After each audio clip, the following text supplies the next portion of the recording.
Loading supplies into your BradyPrinter i5100 industrial label printer is really easy. We want to start with our IP-enabled ribbon handy and the printer in the ready position that we ended for the label loading process, which is the control panel down, the print module up and out of the way. We've already selected our sensor and the printer is in on status.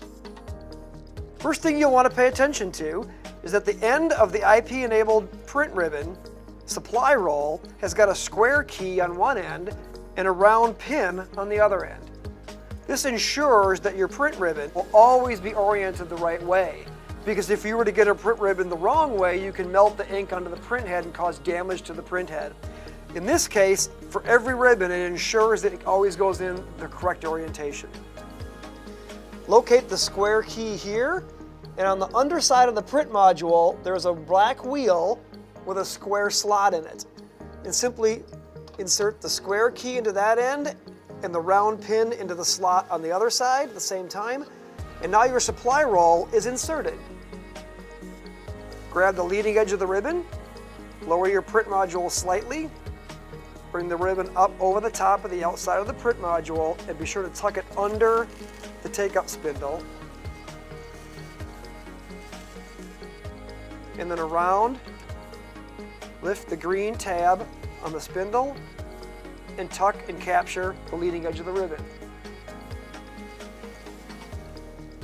Rotate the green wheel forward several revolutions until the ribbon widens completely and the wrinkles smooth out. Now close your print module the rest of the way down until it snaps securely in place on both sides. You can take up the slack with a small turn. Lift your control panel into place, and you're ready to calibrate. In the event that you installed the incorrect ribbon for that IP-enabled label material installed, you would have seen an error message here saying, don't use this ribbon, use the RXXX series ribbon instead. And in that case, you would lower the module and install the correct ribbon. Or you can bypass that, but we don't recommend doing that as print quality may be compromised.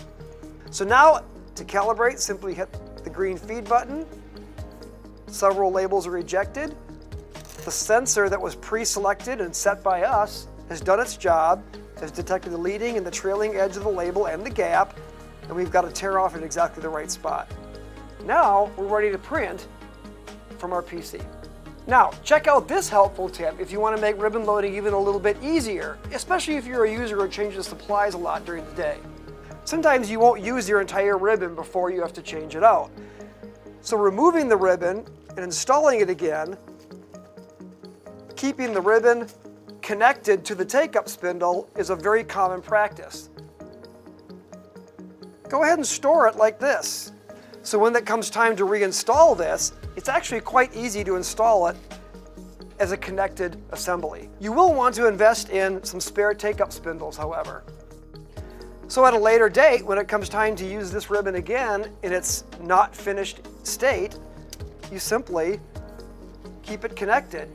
And it's even easier to load than the steps we just showed. Again, a couple rotations of the green wheel to pull the ribbon smooth, lowering your print head, following the same instructions as before. No error message, we have the correct ribbon installed. We calibrate, and we are ready to print.